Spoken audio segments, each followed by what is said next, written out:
I am not what happened to me. I am what I choose to become.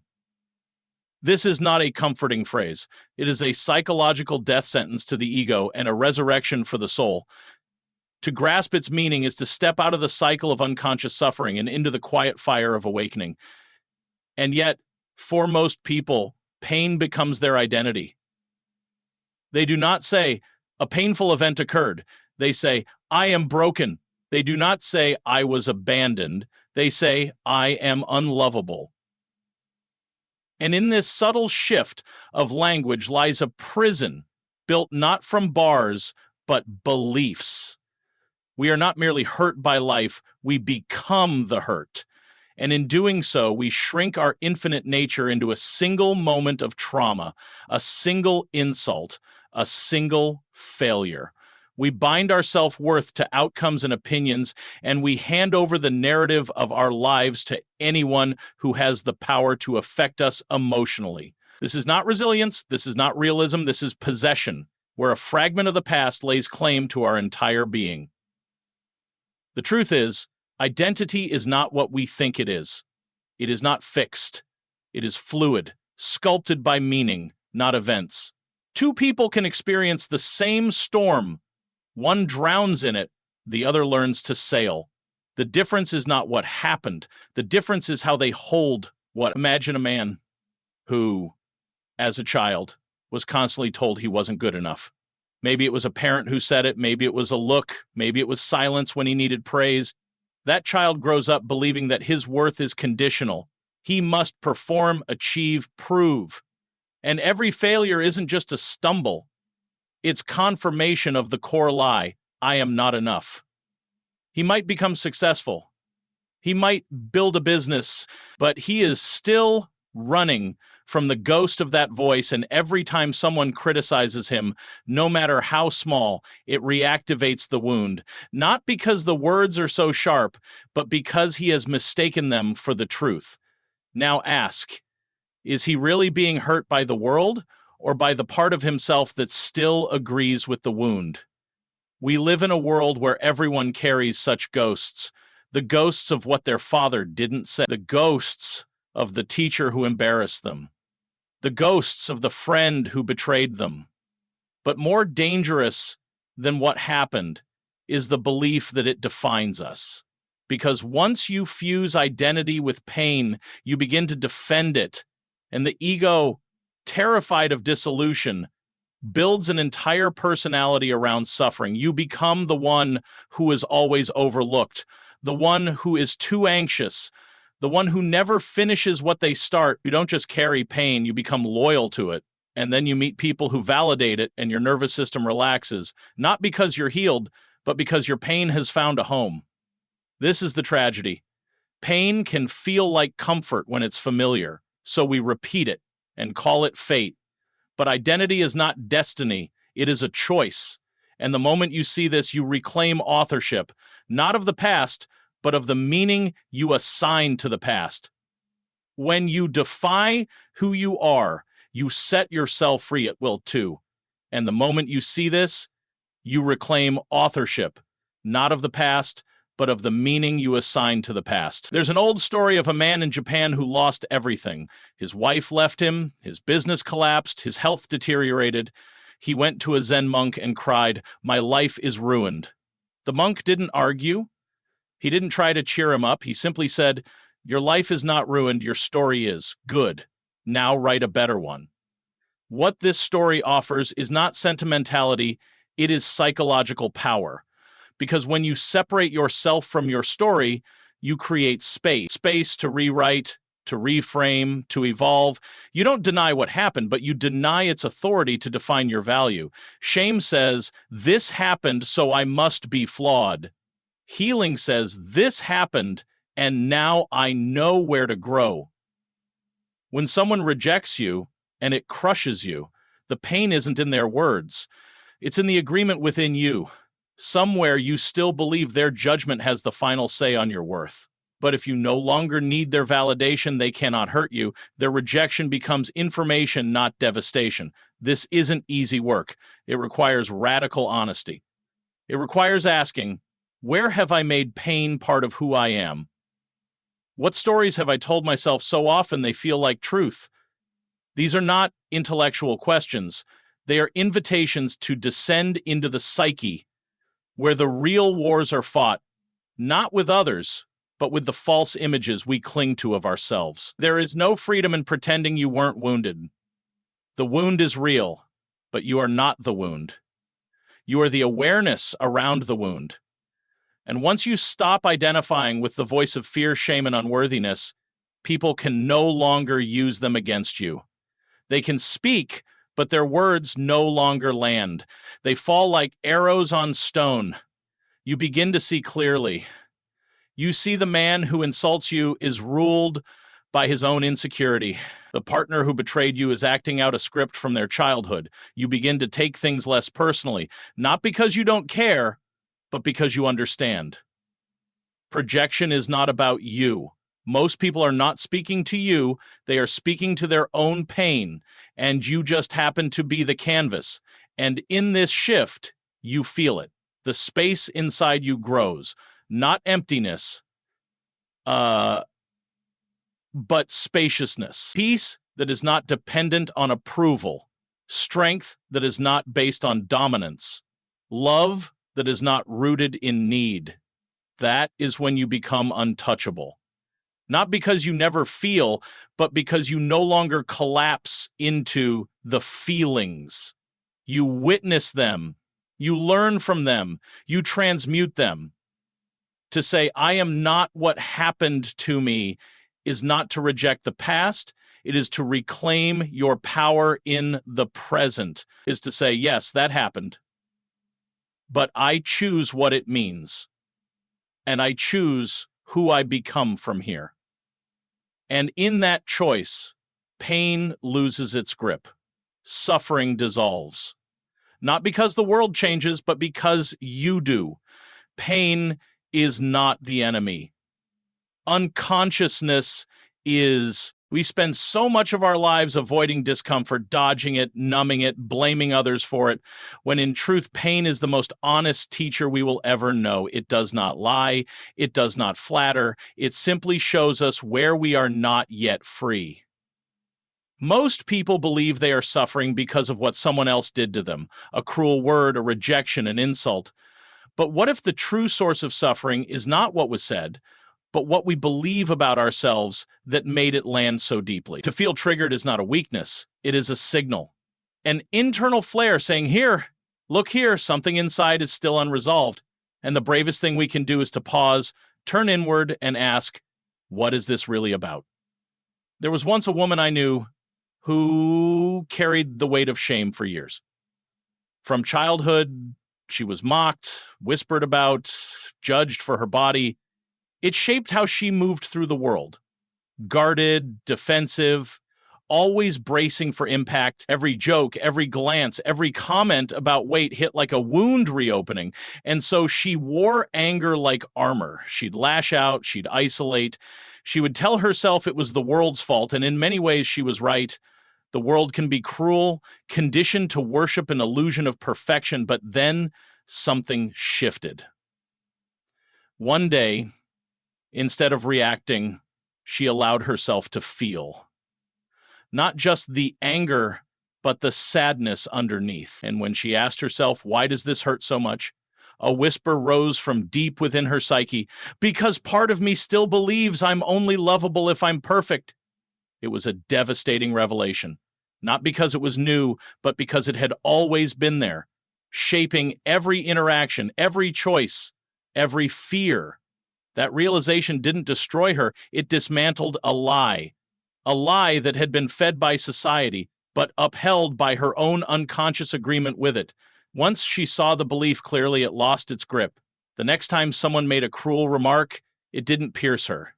Not because the world had become kind, but because she had withdrawn her belief from the illusion. This is what it means to become conscious. Pain transforms from a predator into a guide. The trigger is no longer a trap, it's a doorway. Every insult becomes a mirror, reflecting the parts of ourselves we've yet to embrace. Every rejection becomes a compass pointing to the parts of ourselves we've abandoned. Most people react to pain unconsciously. A friend ignores you and you spiral into stories. I'm not important. I'm always overlooked. I never matter. A colleague criticizes your work and suddenly you feel worthless, inadequate, like a fraud. But what if, in that moment, you could pause and ask, why does this hurt? What is this showing me about how I see myself? The answer is almost never about the other person. It is about an internal narrative that got activated, a hidden wound, long buried, that suddenly had light cast upon it. And though it feels like punishment, it is actually grace, because now you can see it. And what is seen can be healed. To live unconsciously is to constantly hand over our emotional state to the behavior of others. We become puppets, our self-worth pulled by the strings of approval and rejection. But when we begin to sit with our triggers instead of escaping them, we shift from victim to witness. And from that place, something remarkable happens. The power returns. Not the power to control others, but the power to choose how we relate to ourselves. Imagine a man who's always been sensitive to authority figures. Every time a boss corrects him, he hears the voice of his father, disappointed, distant, never satisfied.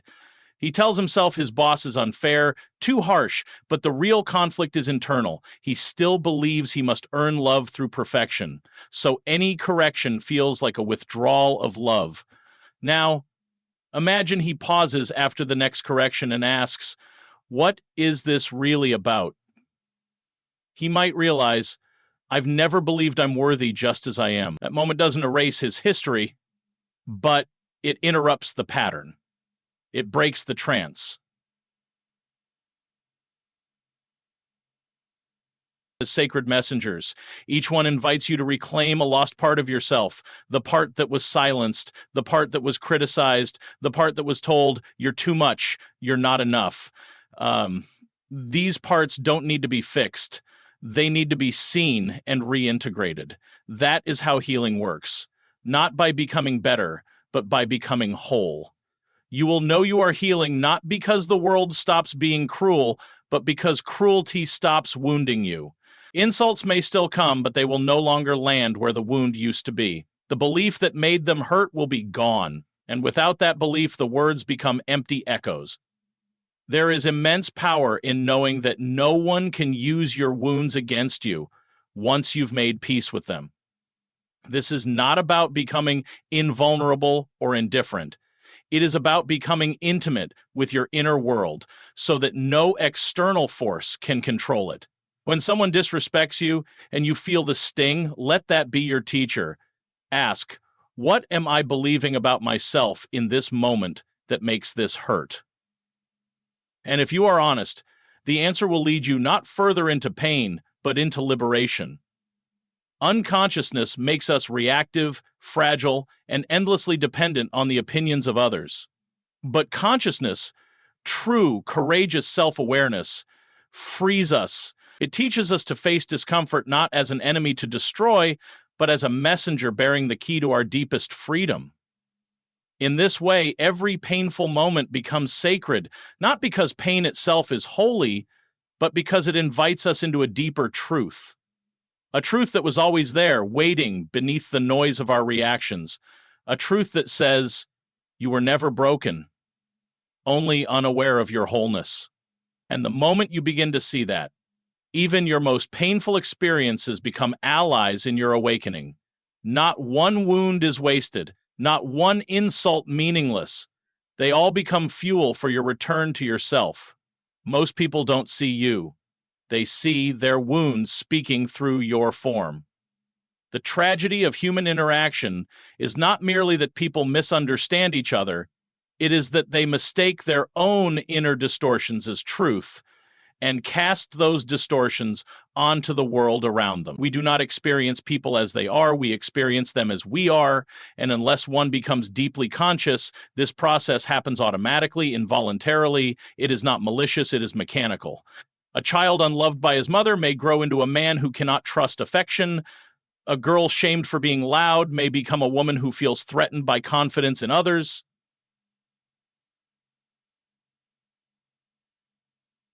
So when a father criticizes your choices, it may feel like a personal attack, but behind that harshness might be a terrified voice, his own inner child that once made the wrong decision and was punished for it. He is not seeing you. He is reliving his own past. When a friend mocks your ambition, it may sting, and the immediate story in your mind may be, she doesn't support me, but in truth, her scorn may come from an unspoken grief, an unlived life, a dream she once had and buried. In watching you chase your light, she is forced to feel the darkness she has accepted. You have become a mirror, and what she sees in it is not your face, but her pain. This is projection, not as a concept, but as a visceral, everyday reality, and it surrounds us. Projection is when the mind cannot hold its own contents, so it throws them outward. It takes unacknowledged fear, shame, envy, inadequacy, and paints them on another. And because this process is unconscious, the person doing it does not know they are doing it. They believe they are seeing clearly, but they are trapped in a hall of mirrors, mistaking their own reflection for reality. The danger comes when you begin to believe it too. From childhood, we are taught to internalize. A parent's coldness becomes, I must not be worthy of love. A teacher's frustration becomes, I must be stupid. A classmate's bullying becomes, there must be something wrong with me. We swallow these messages whole, never stopping to ask, is this mine? And the moment we begin to question it, something powerful begins. Because for the first time, we allow for the possibility that we are not broken, that perhaps what we have carried all these years was never truly ours. There is a kind of awakening that comes not from learning something new, but from unlearning the lies that were handed to us. And chief among those lies is the belief that we are defined by how others treat us, that we are as small as their judgment, as flawed as their criticism, as unworthy as their neglect. But look closely. When someone throws rage at you, and you do not meet it with rage, where does it go? When someone projects inadequacy onto you, and you do not internalize it, what power does it have? It dissolves. You begin to edit yourself to avoid their reactions. You contort your essence just to fit the fragile comfort of someone else's illusion. But when you remember, truly remember, that others are not seeing you, but merely their own unhealed reflections, then something inside you softens. You begin to feel compassion, not confusion, clarity, not chaos. You stop trying to fix their perception of you because you understand it was never about you to begin with. This doesn't mean you never get hurt. It means you stop confusing the pain of projection with the truth of who you are. A person may accuse you of being selfish, but you ask yourself, is this true for me? If it is, you address it with humility. If it is not, you return it, not with hatred, but with silence. Not everything that is offered must be accepted. When you reach this state, you reclaim your sovereignty. You no longer move through the world trying to manage how others see you. You no longer need to prove your goodness to those committed to misunderstanding you. You become less reactive, not because you are numb, but because you are rooted. You know the difference between your reflection and their projection. The greatest power you will ever hold is the ability to stay grounded in your truth while others project their storm. To feel the sting of criticism, pause and ask, is this mine?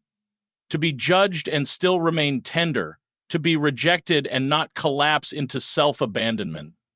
This is not weakness. This is inner mastery. Some will never see you, no matter how brightly you shine.